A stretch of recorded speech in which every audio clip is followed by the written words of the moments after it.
Good evening, everyone. Welcome to Four Lads Rangers Monday Night Live. That's a much more professional beginning to the show than what happened last night on the Sunday show. Those of you who've seen it before edit were in for a wee surprise as Cheryl and the gang were started discussing a certain Oasis song, something about bushes and all sorts of stuff. And that had to get a swift edit. So if you caught that, and a few of you did, then that was a better start. But we're here, sponsored as ever by Head and Shoulders, your favourite three lads. And to Davey Heard, welcome, mate. We've had a good day interviewing Gordon Smith for Rangers, the Rangers Years, episode 3 for members. So really enjoyed that. Yeah, it was good today. All this talk about trebles and beating Celtic and league titles and all that kind of stuff. So we'll get back to normality tonight, I think. Well, yeah, somewhat. But Kenny, good evening, mate. Interesting choice of shirt again, buddy. Well, especially for you, Stephen. Hope you like it. Yes, I do. I do. Look, good evening, everyone tuning in. I'm going to start the show with, unfortunately, some tragic news coming out of Ibrox from Saturday. Gentleman took ill in the main stand just behind the press gantry, actually, and sadly, later on in hospital, lost his life.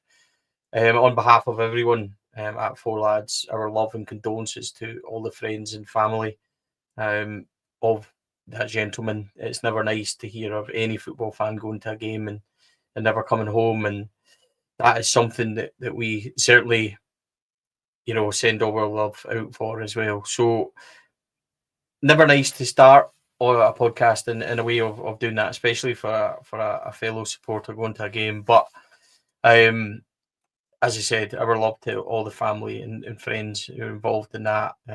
Tragic news indeed.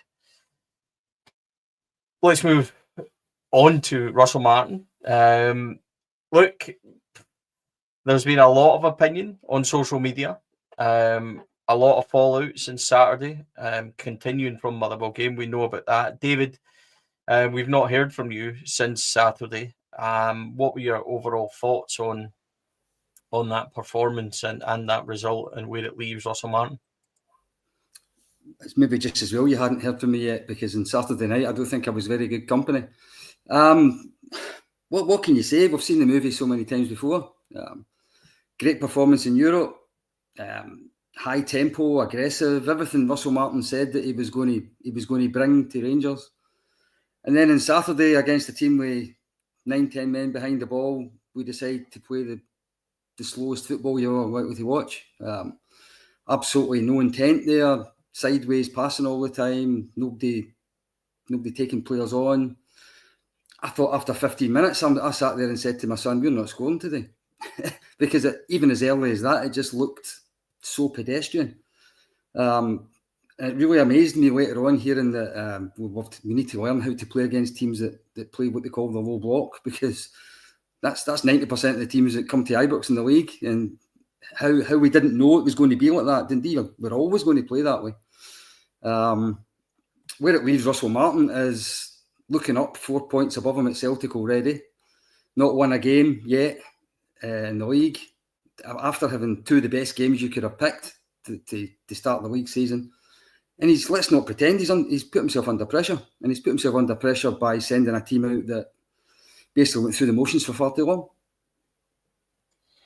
Kenny, your thoughts on Saturday? People would have watched the matchday vlog. Not great. I've had my kind of say on it. I also echo what David said. You could tell really early that this Rangers team weren't going to score. I actually mentioned it on the blog a few times. It was painfully obvious. We did manage to get an equaliser in the end, but from open play, it just wasn't good. What's your overall thoughts on Saturday? Well, we barely deserved a point, did we? Let's not pretend. To be honest, you're looking at it and you're saying, we've watched this tired old movie many, many times, and Russell Martin's just in the door. We understand that. Lots of new players started, 6, I think it was.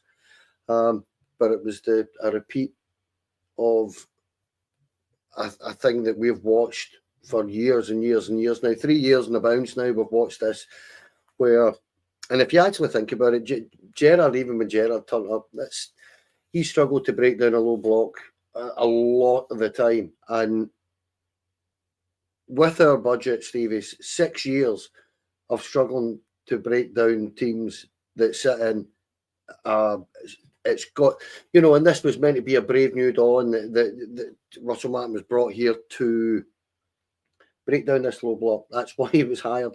And there's no real signs of it yet so far. It's still very, very early in terms of trying to implement what he's trying to do. We all get that, but you have to see shoots of growth and signs of improvement, and we need to see them quickly now, Stevie, because as you know, guys, I didn't get to the game. I had personal stuff going on, so I couldn't get to the games. So I watched it on the playback on Premier Sports, and yeah, it's not good enough, is it? Doesn't matter what you really say. We there's been that much said about it since Saturday. It's just not good enough, Stevie. Thank you to GT Hume for the donation, £1.99. Should get us some way towards a wig for one of us, so that's much appreciated, matey. Thank you for watching and contributing. Look, this isn't going to be pretty because the reaction to Saturday on social media has been very, very stark in regard to Russell Martin. I think there's now a swell of opinion that has been led that everybody wants him out, certainly by what I'm reading and seeing on social media. I am not there. I don't think that that's the right move. I think it's 2 league games in. There needs to be a little bit of calm. This was never going to be easy process, and he's trying to change a lot of things, and all that's well and good. Get it, Stevie. I get it 100%. However, it was woeful. It was slow. It was laboured. Everything that he promised, fast attacking, dominating Davy, just didn't happen. It didn't come, and there's very little evidence apart from sporadically here and there. Now, there needs to be context to it. He's ripping the whole team up. He's trying to rip the squad up. He's trying to change cultures. I get it. I understand it completely. You have to win games. You have to win games. And there's been very little sign of that. So the context is there. And I'm the world's worst, probably. And people have told me many times that I went too early on previous managers. I think we've went far too early here. And I understand it, but I understand what people are saying. And he's got to fix it, and quickly, Davey. I don't think anything's unfair criticism-wise of how we performed on Saturday, because they very much deserved it. If it was just Saturday, then maybe they wouldn't have had the reaction it got. But let's be honest, apart from the Plzen game at home, every game we've struggled quite badly in them. I get that there's a style of play that he's trying to implement, and I get that he's convinced it's the right way to go. We started off in the season, you and I, talking about whether he should implement the system straight away when he didn't have the right players for it. But he decided to do that. But as Kenny said a minute ago, there was 6 new signings in that team on Saturday. There was 2 in defence, there was 2 in midfield, and there was 2 up front. So throughout the team, it's his players that he's putting in it. We used to talk about the team from last season, the season before, not following instructions, doing what they wanted, poor mentality. How often are we going to be able to still trot that out when you've got a majority of the team now that aren't the ones that those accusations against them? Kenny's talked about 4, 5, 6 years trying to break down defences. Who's the longest serving outfield player there? John Souttar probably. He's only been there 3 years. So we've been struggling with a completely different team in the past. So for me, it is entirely down to tactics. And those players are more than good enough to beat Dundee. They're more than good enough to beat Motherwell. They're more than good enough to be sitting higher in the league than they are. I'm struggling a little bit with especially the midfield setup. I'm really struggling with it. Okay, he wants to just play with the one number 6, the one defensive midfield player. Okay, that's fine, because usually you don't need 2 in these type of games. But I just feel as if the 2 ahead of that player wander away into places that the ball's not going, and then when the ball eventually does get to them after about 15 passes, they've got 3 players round about them. If we're going to play a system like that, we've got to move the ball fast. Another thing for me is the 2 wingers who were magnificent in the Tuesday night. What's the point of having them if you don't get the ball to them early enough before they've got 3 players on them? So for me, tactically is where we got it wrong at the weekend. I'm fed up talking about players not having the right mentality, because I don't think we can say that when you've got 60% of a new team. Kenny, very difficult to disagree with any of that or the criticisms, in all honesty. We'll get to Russell Martin personally in a wee second, but it was far too slow. There's too many defensive passing. It was boring to watch. We created very, very little. Dundee set up. Look, no criticism of Dundee at all. They had a game plan. It was very simple and effective. We've done it to other teams. Walter was a masterclass in Europe all the way to a final doing it. So there's zero complaints from me at all. This is up to us to go and break them down and go and play better. And we didn't. And I thought the application from word go was wrong. It looked like some of them thought we just need to turn up here because of the way we were moving the ball. I would thoroughly agree with Davey. I've said it loads of times so far on Rangers Review and on this show. Our midfield's got a major problem. Individually and collectively, they don't look right at all.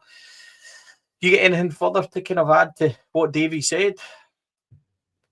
No, I tend to agree with most of what he said. He's absolutely right. But every year we've done this. We've rebuilt our squad, start again, and we have this low block to contend with, and we just struggle to break it down. For me, it's a bigger and more fundamental issue where Patrick Stewart talked about this after doing the review of the football club and wanting to change the culture and the mentality. I don't know if it's mentality more than attitude behind the scenes. I've actually thought about this, and I've thought about whether I should say it or not, and I am going to, because I think that there is a situation at Rangers now where I genuinely believe, if you look at us in cup games in general, we do quite well. We go into Europe and we can express ourselves. Players, young or new and older players, whether it's James Tavernier or a Gassama, they can go turn up and express themselves in Europe. They can play in cup games, get to finals, win cups now and again. It's the bread and butter domestic league football that we struggle with. And I genuinely believe that it's an attitude that's just right through the club. That for the last 20 years now, even more if you think about it, we have just been distinctly second best across the club, across the board. And I think that's the culture that they're going to have to try and break. That league football seems to be the least important thing for our football club at this minute in time, or for our players. And when you see half-assed performances like on Saturday or the week before, or umpteen performances under Philippe Clement last season, you know that there's an issue with league football. And I was discussing this with my son earlier on, and I'll say this, that he's been saying for 4 years he doesn't give 2 hoots about European football anymore. He wants league success. That's what he wants to see. And I'm getting that way myself. I'm actually at the point, beating Victoria Plzen 3-0 last week was all really nice, but you are completely sandwiching that in between 2 shit shows. And it's just not acceptable. And somewhere along the way, people at our football club, whoever that may be, and if it just means the entire setup needs a reboot or a rewiring, whatever it is, to actually understand that, see those league games that you play, they're the most important games you're going to play all season. There's 38 of them, and that's where you define who the best team in the country is, and it's where we fall short. I think, drop points in 16 of our games last season, I think, if that's correct. That shows you where the fundamental issues are lying. They are not giving it everything, and that's where I can kind of stop there, because I could go on, we could have a long debate about this, but I don't think it's worth it. I think what we need to understand is that that's what the new owners, the new board, the new manager and his backroom staff are going to have to try and address it as quickly as they can, because we could be miles away by the time this gets sorted this season. So it needs dealt with. Right, okay, here's my 10 cents, 2 cents, 10 cents, 20p's, pounds, whatever you want to call it. Europe is vitally important to us, because the more we earn, the more we can spend, and the quicker we can fix this squad. This squad needs gutted. Nothing's changed from the summer from me. Your leadership group and the players that you're still relying on need swamped pretty very quickly. That needs emptied, and I'll remain that. Whilst they are there, I believe that the mentality and culture within the dressing room and within the squad is wrong. Russell Martin's trying to fix that and change that. The way that we were in the summer and the situation we were in the summer, everybody said this was a bigger job than Steven Gerrard had. Steven Gerrard took 3 seasons. Steven Gerrard drew his first league game of the season in Aberdeen to a very similar 87th minute equaliser, I believe it was up there. So I am prepared to wait. I am not sold on this formation. I'm not sold on this style. I sat in the summer and said I didn't want Russell Martin because of these reasons. But now he's here, I don't think it does anybody any good to immediately jump on the let's sack him and let's get it out. I am behind him. He's here. And I'm going to back him. And I have to back him because he's a Rangers manager. And I understand what people are saying, but this is a hell of a turnaround. I am there with him, but with reservations completely over what I'm seeing, how we're playing, the style, the way we use the ball. It's fucking terrifying sometimes.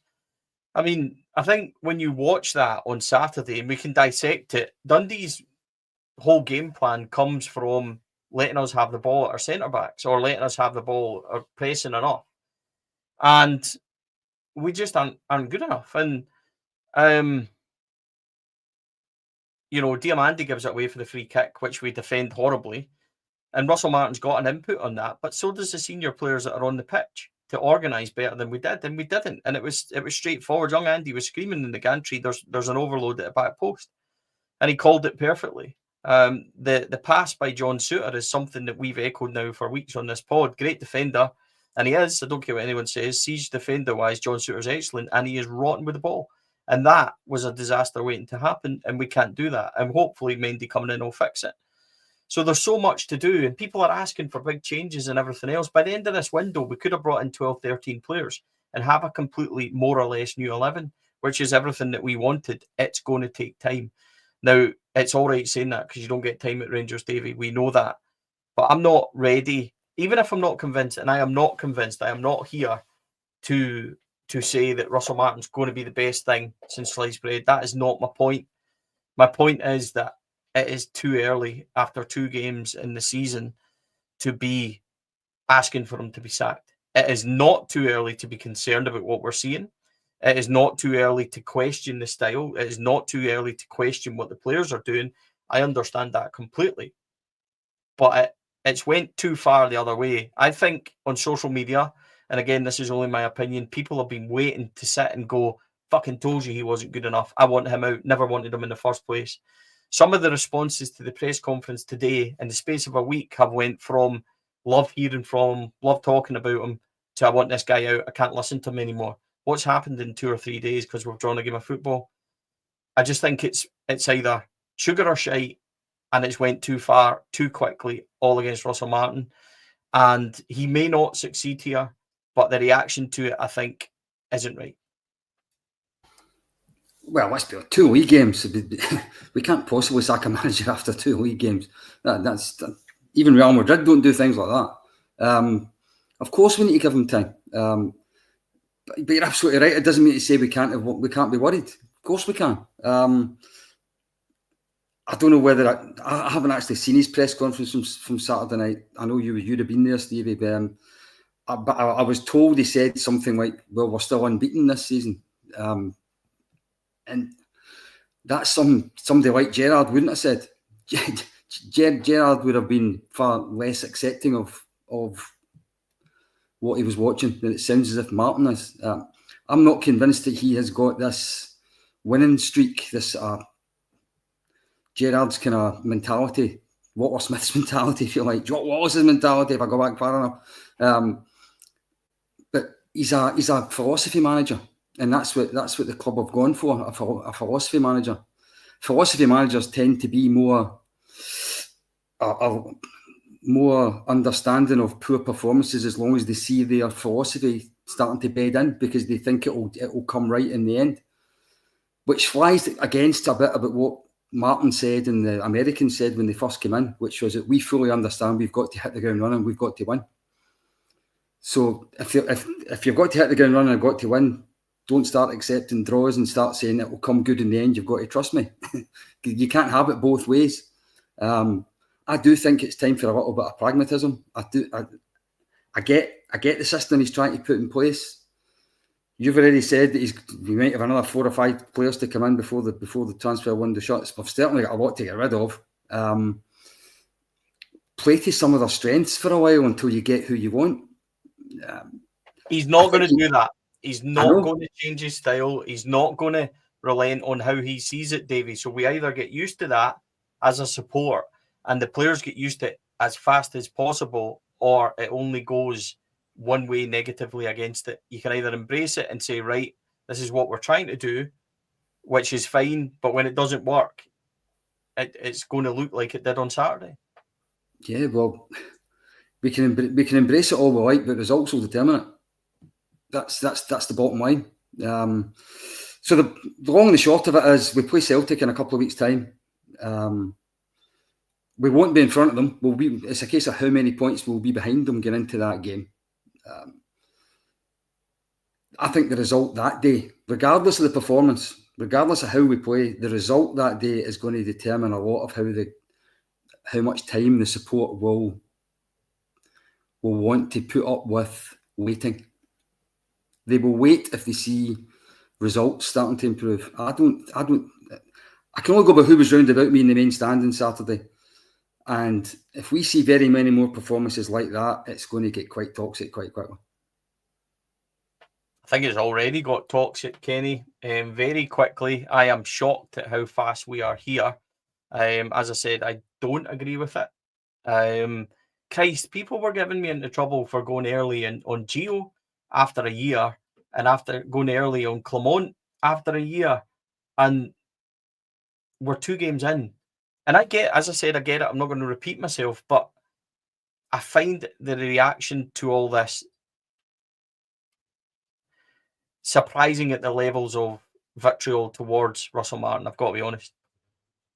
I'm not. You've alluded to it yourself there that there was a majority that didn't fancy him getting the job in the first place. So the knives were already sharpened before they came out, put it that way. The issue, when you consider what MK Dons fans, Swansea fans and Southampton fans have kind of pointed us to when he first got appointed, was that they'd said, look, you'll want to gouge your own eyes out watching this for the first couple of months, because it just doesn't work until he gets everybody that he wants in place and they actually fully begin to understand it. That's when you'll start to see the fruits of the labour that they're putting in. Now, that's okay, but you don't get 2 months at Ibrox. If you sit there and lose or drop points every other week, you're going to be out of that league title. And unfortunately, for Russell Martin and everybody else, our club isn't like Southampton or Swansea or anything like that. We have a juggernaut that wins leagues week in, week out, right across the water from us and right across the city. And we have to understand that you have to match that. And that's where what I said previously there about the culture and the attitude within the football club. That's got to get changed very, very quickly.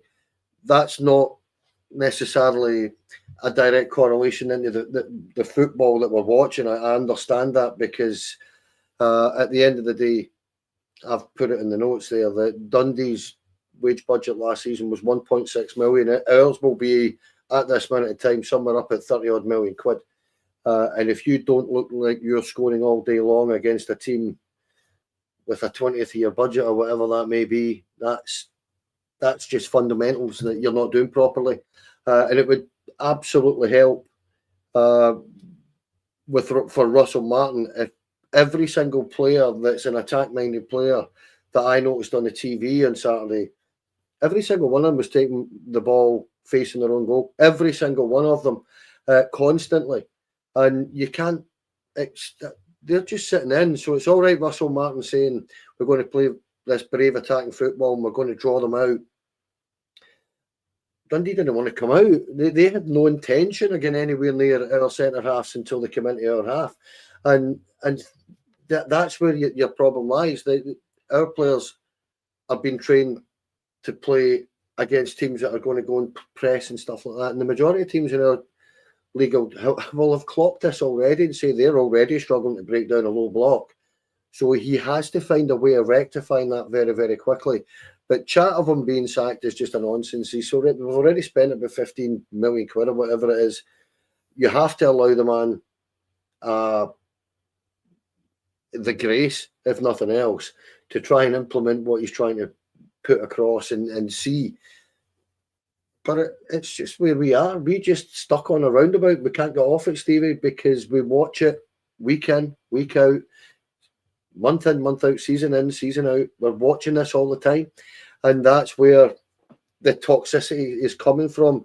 I didn't watch it, but I seen Michael Beale was on Sky saying it's a cauldron up there.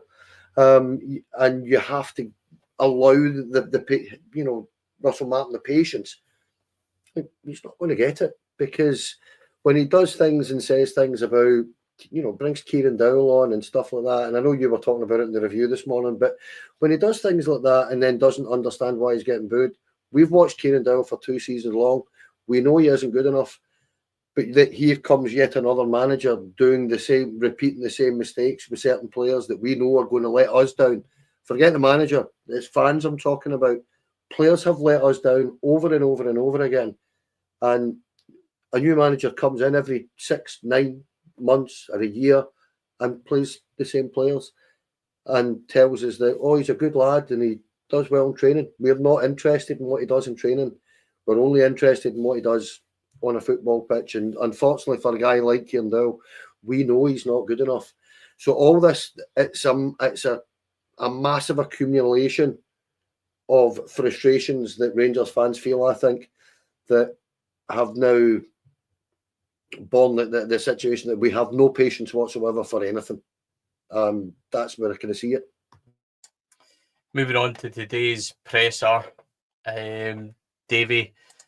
Instant team news: Taylor Asgard, Hamza Eagleman should be back in the squad for Saturday. Mikey Moore will be in the squad because he turned 18 today, so our governing bodies no need to faff about anymore with his registration. He will be available. By the way, Rangers registration side, the Mikey Moore stuff was done more or less instantly. It was left to others to sort, and we've been waiting on that. Amazing that nobody brings that up when we aren't able to use him in games where we clearly wanted him. He is available, which is great news for Alloa, Davey, especially when it goes into extra time, a wee bit more credit from the bench and stuff like that. In all seriousness, that is welcome news. It stops some of the rumours about January and injuries and stuff like that. We need those 3 available to us. I think even that's early. Yeah, well, I must admit, Moore and Asgard are players I can only go by reputation, because I can't say I've particularly seen a lot of them myself. But I think I'm right in saying the 2 of them plus Hamza as well. What all 3 of them have got is a bit of the unexpected, unpredictability. Something creative just out of nothing, and I think that's exactly what we were crying out to see in Saturday there. Mark, you're right, and I know I keep going on about it. I think Martin should tweak the system, and I know he won't, but it doesn't make you say I don't want him to. But if he is going to keep playing the system he is playing, then everything I've read about Asgard sounds as if he fits really well into this attacking midfield inside forward role that he's got in the team.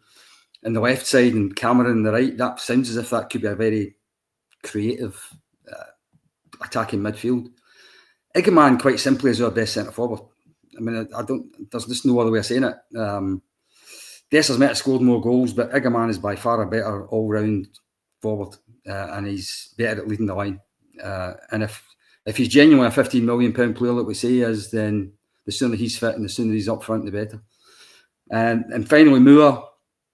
We've got two really good wingers with the looks of it, but even better if we had three really good wingers, because you can't play the same two wingers every week for 90 minutes. So options out there, pace, goal threat, that's exactly what we're looking for. All we need now is to have a style of play that gets the most out of these guys. I'm pretty sure that Mikey Moore, Kenny, could probably play in one of the 8 positions when you're looking at what the 8s should be doing, which is basically playing wider. I'm pretty sure that they could have Gassama and Moore on the same side, or they could have Moore and Ant-Man on the right side with Asgard and Gassama on the other. It leaves a lot for us to do, but the way he plays, I wouldn't be surprised if we've seen that. Other news from the press conference today, Kenny, was that St Mirren is on. Rangers' intention, apparently, according to Russell Martin, has always been to play that game. And Rangers will react to it if and when they have the option to ask for a postponement. That has not been done yet. Interesting comments. That's not what's been put out on social media in recent weeks. We were led to believe that Rangers were already down the line to asking for this. Russell Martin's disputed that. That's interesting for me. I think we should play the game. I would, even if we had got 6 out of 6, I would have wanted 9 out of 9 in full momentum anyway. But there's no guarantees if we play it, we're going to beat St Mirren. They're a really good side. They will play exactly like Dundee did on Saturday, but with a wee bit more intent, because they've, no disrespect, got better players, I think, than Dundee. And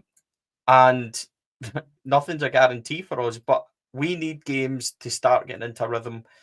If Russell Martin's right and this is going to get better, we need to see it quickly, and more games should surely help us. So I'm pleased that the St Mirren game is on, and I reserve the right to say I wish we had cancelled it when we draw 1 each. Oh yeah.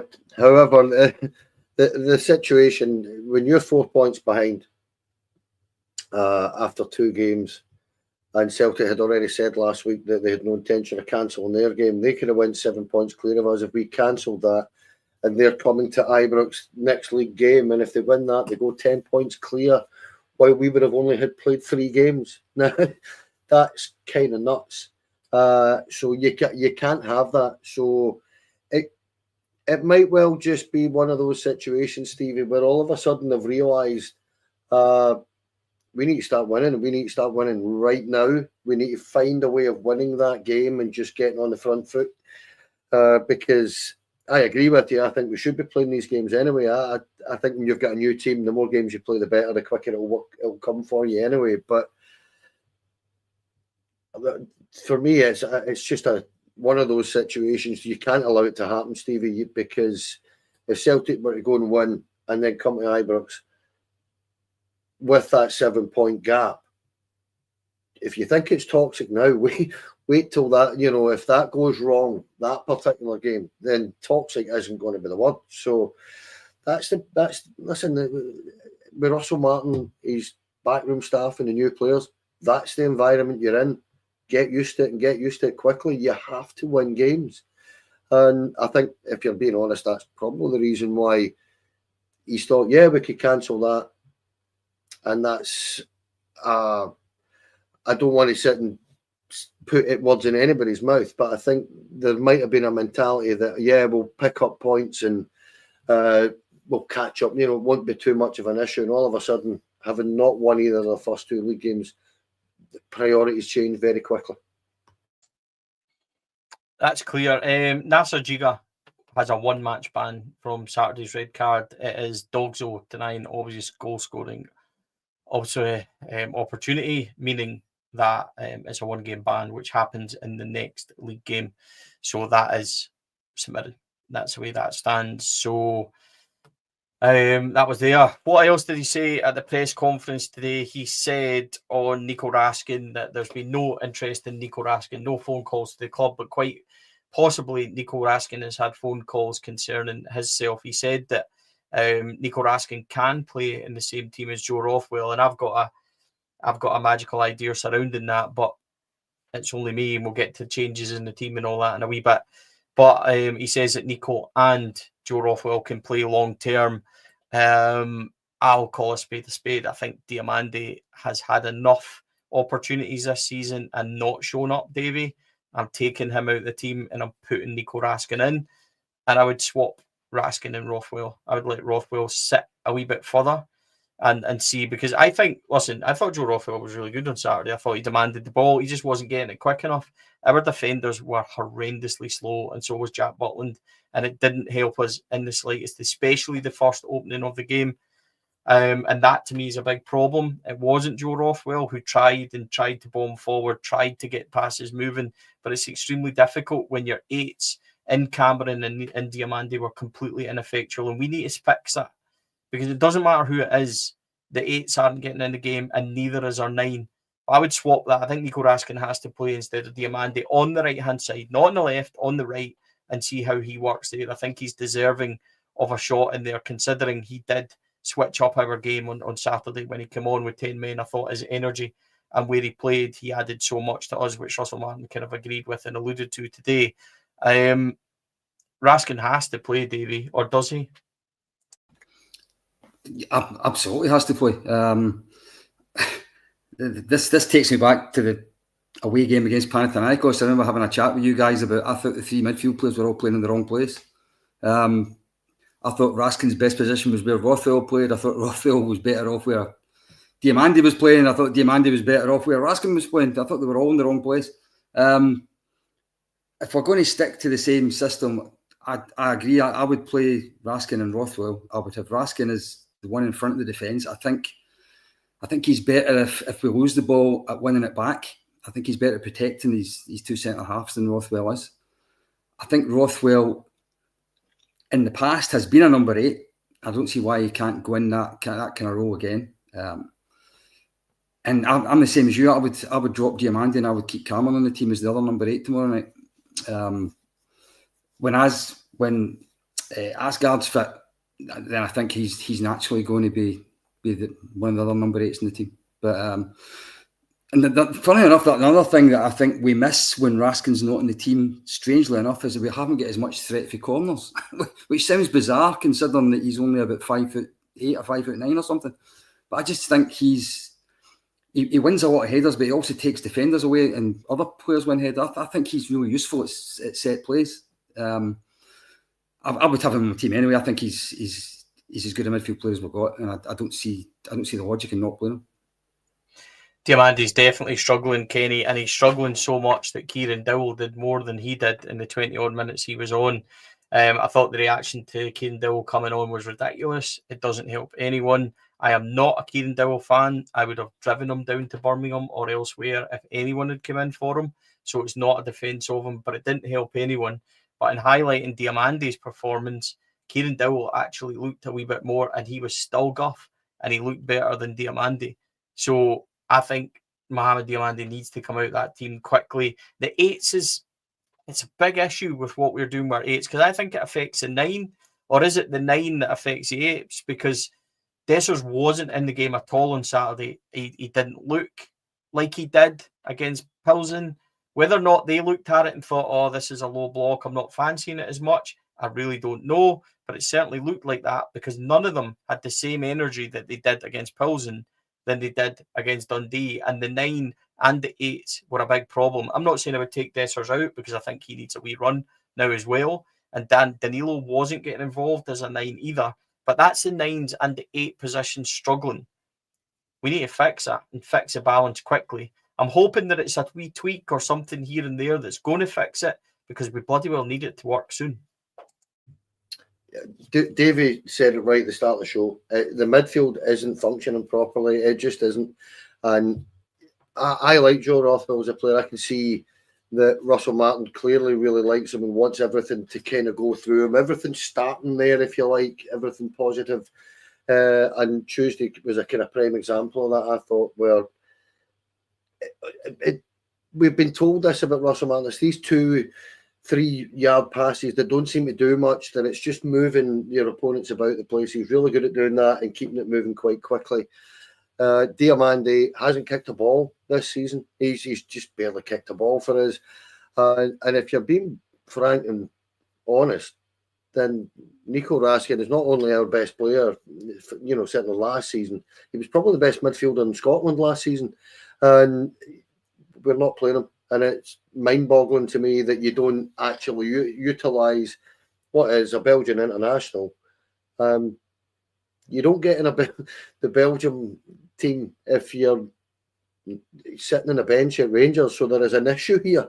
You've got to look at that and say, this boy has been very, very good for a period of time and can't get in our team for some reason. And I do understand what Russell Martin was saying last week about, not doing your job, not taking the information in, not doing what you've been asked to do. And yeah, but you're asking Nico Raskin to play in an alien position where you're not getting anything like the maximum that you could get out of Nico Raskin. So whether it's an ego thing or whatever, I think Russell Martin and Nico Raskin need to sit down and actually understand each other and find out what the best way of getting the best out of Nico Raskin is. And I totally agree with you guys. I would put Nico Raskin, ideally I'd probably want him as a 6, and I'd play Rothwell on the right-hand side and Thilo Asgard on the left and see how that works, because we have options there. You've got Lyle Cameron, who did a cracking job on Tuesday. Diomande can come in, be a decent squad player. You have got options in there. And this is where I think a lot of people are kind of turning against Russell Martin already, is because he's making strange decisions in the eyes of the supporters, where you're looking at Nico Raskin as a Rangers fan and saying, he needs to play for us. He needs to be in that team. And I don't know if that's just me thinking that way, but I just look at it as common sense. He's our best player. Get him played and find the way to get the best out of him. And I think that's, given time, as I say, the midfield can really grow and begin to prosper. But right now, as Davey has already alluded to again, you need to be a much more pragmatic here and find a blend that works with those three and find it really quickly, because the gap between the 6 and the 2/8 is enormous. It certainly is. And better news, well, whether it's better news, we're about to find out. Nobel Mendy is on his way from Betis. Chris Jack reporting that this morning. It was reported by Sasha Tovileria, the boy that spent the whole last 5 or 6 weeks putting wee egg timers next to Hamza Igaman's name. And then I seen a wee egg timer next to Mendy's name yesterday in Rangers, and it just about blew my top. Everybody knows that I hate that. So I was pleased when it actually turned out this morning to be true, and Chris confirmed it. It's a 4-year contract with an option of another. He is a left-sided centre-back. Didn't play that many times for Betis last year. Did play in the Conference League final. £2 million deal. Davey, we don't know much about this lad at all. We'll go through his stats in a wee minute. But what we do know is that we desperately need a left-sided centre-back. John Souttar in this formation and in this style is really struggling. But it's a young boy, again, coming in. Very little experience. We were told we were getting experience and things. Does it fly in the face? I'm not sure. I don't know how this boy's going to work out. I really don't. I don't know anything about him. I would be lying if I said I did. I didn't know anything about Giga, and he's come in and looked well. You've got to hope scouting's up. It's definitely a position we need filled. We need his pal on his left-hand side at wing-back to be fixed also very, very, very quickly, please. But this is something we at least needed. Yeah, I don't know how much I can add to that, because I know very little about the player as well. All I've done is look up Wikipedia, and that probably doesn't tell you very much at the best of times. But what it looks as if the majority of his games for Betis have actually been for the equivalent of their B team as opposed to their first team. something like 80% of these games are actually not in La Liga. They're in whatever league this B team are in. It sounds like a bit of a gamble. Certainly during the summer we were talking about, well, it was Connor Cody that was the one that got linked, but basically a kind of leader back there, somebody that was an organiser, somebody that put a bit of experience at the back. This is going in completely the opposite direction. This is another one of these high potential, bit of risk, potential future selling on fee type transfers to me. You're absolutely right in that we need a starter for the left-sided centre-back position. Not a development player, not somebody that might be good in a year's time after they get a few games here and there. We need somebody to start in that position. And my worry is that I don't have the evidence that this guy has got the experience, the know-how to be able to handle the left-sided centre-back in the first team of Rangers yet. We'll find out when he arrives, and we'll find out whether he's the last bit of the jigsaw for the centre-half position or whether there's somebody else to come after that. Because I think they're going to sell, hopefully they're going to sell Davis, they're going to sell Nsiala, they're going to sell Leon King. Maybe there will be another one comes in at some point, even after Mendy. But yeah, it sounds good. Big strong left-sided defender coming in who's played for a team in La Liga. But it's just when you look at the sort of detail of it, I'm just not sure. I'm not sure because he's got very little experience. Yeah, certainly, Kenny. Stats on this boy: 13 appearances last year, 950 minutes played, 85% pass accuracy, 8.53 passes into the final third per 90, 12.41 progressive passes per 90, 8.15 successful defensive. I can't remember what Kai told me what that means per 90. 3.88 interceptions. He's won 65% of his defensive duels. Stats courtesy of Kai Watson on X. Please go and take a look at him. So obviously he's good at the ball with his feet, or the stats say that he's good at the ball with his feet. He's progressive with the ball into the final third, which we need. By judging by that, he's not a side-to-side kind of passer. He likes to try and move it forward. I don't know what to say about him. I don't know a lot about him, so I can't really comment. I will just simply say what I said to Davey. It's a position we need very quickly, but it's a hell of a expectation on a young lad. Again, very little experience into what is already described by Michael Beale today, as you commented earlier, as a cauldron. Ibrox is a cauldron. We're already all fucking pissed off, and we have been for the last 15 years. It's a hell of an ask for a young lad to come in and partner, by the way, another young lad next to him.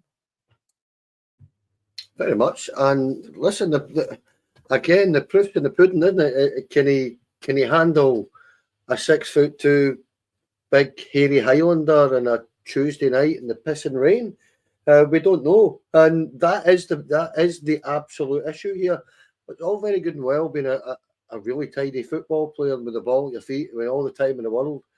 If a guy's elbowing you and scratching you and kicking you and scraping your Achilles, how's he going to cope with that? We don't know.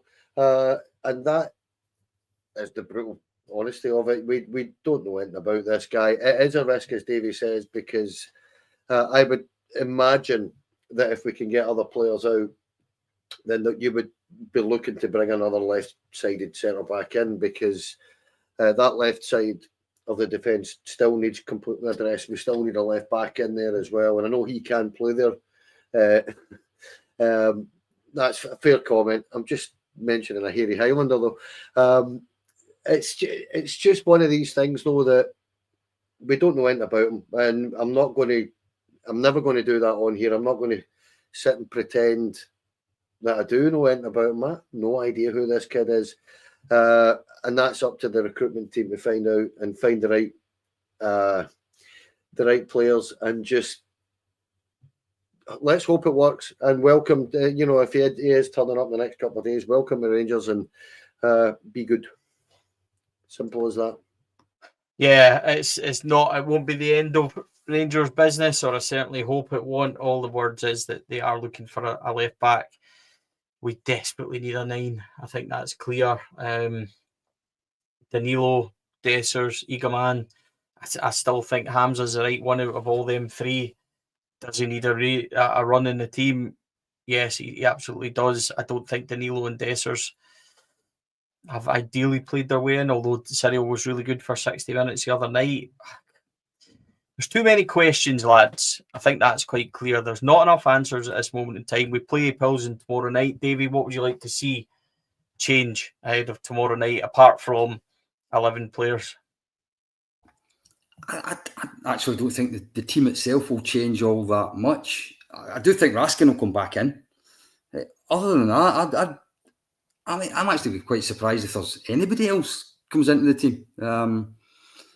It's really more the style of play. There's two things about tomorrow. One is Plzen have got to come at us. They've no choice, which might mean our defence is under a lot of pressure. Now, you talked earlier on about siege defending is actually probably what they're better at the moment. So they might have to do a bit of siege defending tomorrow, because I do think they'll be under pressure. But the other side of that is it should leave gaps for us to exploit in the counter-attack. And when I look at the front three, the way they played last Tuesday, if they can play with that again this Tuesday on the counter-attack, then I'm confident we can get an away goal. Although I know away goals don't count anymore, if you know what I mean. But I think if we do score a goal tomorrow night, I think that's it by, because there's no way I think we'll concede 4. So I'm confident we'll be in the draw for the next round. I'm not saying we'll win, but I do think we'll go through, and I think we'll score. Well, Kenny, Plzen should come and have a go.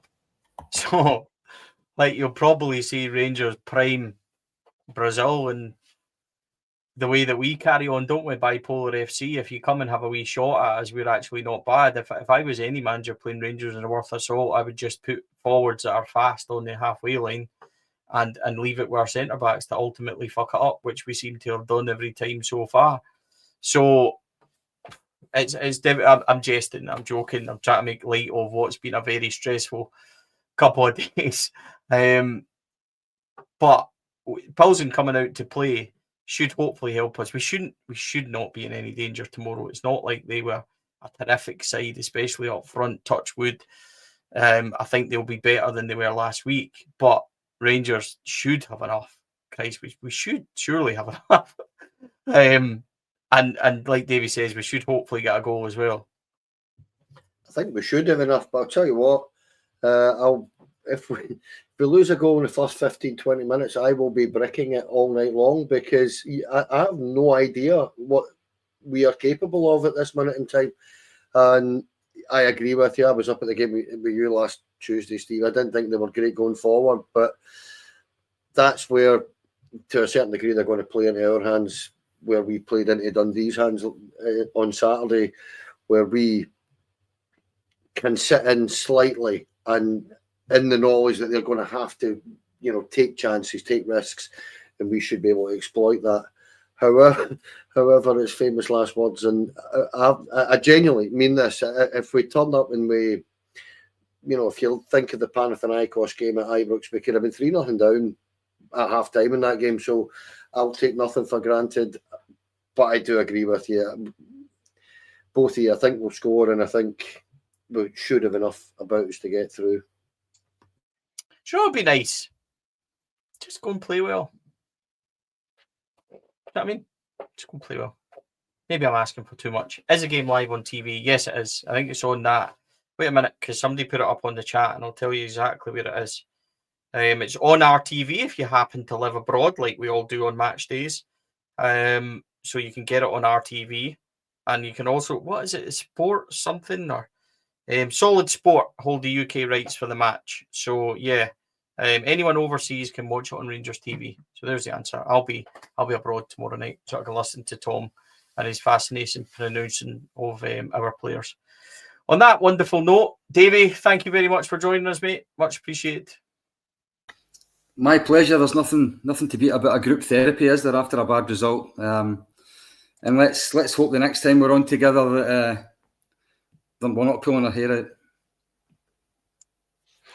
out. Therapy session for the Baldies. Can I beat it? Kenny, thank you for joining me, mate. It's mind when we said starting a podcast would be a laugh. Did we? Aye. We did actually. It'll be a good laugh. Aye, look at us. I lost all my hair in the last 18 months. It's been brutal, honestly. And it's some show when the 3 hours are on, isn't it? It's just a shiny show. It's fantastic.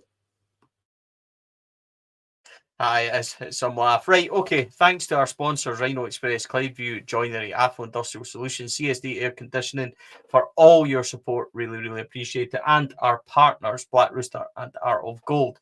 For YouTube members, please remember you can get some brilliant extra content. Derek had an interview last week with Jeff Holmes on his 1986 book, which is fascinating. Please go and take that a wee look at that if you want. Davey's first and favourites with Bluebells is on, actually, to go and have a look. Please go and do that. Bluebells, spit it out, Stevie. Very valued member of our community, and will be appearing back on Four Lads soon. He doesn't know it yet, but he will be back on. I've just got to email him soon about that.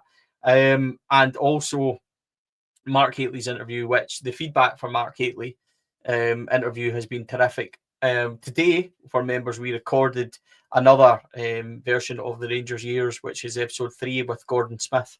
And what we're doing is trying to do different levels. So first one was Stephen A. Smith, which was brilliantly received. Then it was Mark Hateley, and then Gordon Smith. So it's all different levels. We will keep searching. We will keep asking. We will keep trying to approach people to ask them to come on the show and tell us about their Ranger story. So hopefully members are enjoying that. If you want to sign up, you can. It's as little as 99p. It will be in the description, and you can visit our YouTube page and sign up there. There is over 500 odd members, and there is also 9,200 subscribers, which we love. Just continues to go up, and your support is honestly incredible. We really appreciate it. We are available head and shoulders for more sponsorship, as per usual. Even just a wee bit of drink money to help us get through these tough times. And it is tough times when you have to watch things like Saturday. So, we hope we've given you an hour of entertainment anyway, folks. Thank you for joining us. We really appreciate it. Good luck to the team and the manager ahead of tomorrow night. Hopefully we get the business done. Have a good night, folks. Take care.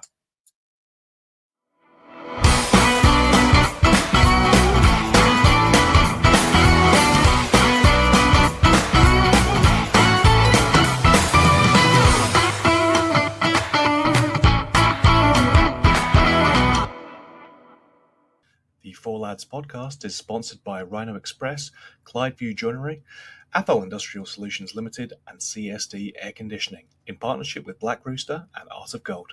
Thank you for listening to or watching the podcast. We hope you enjoyed the show.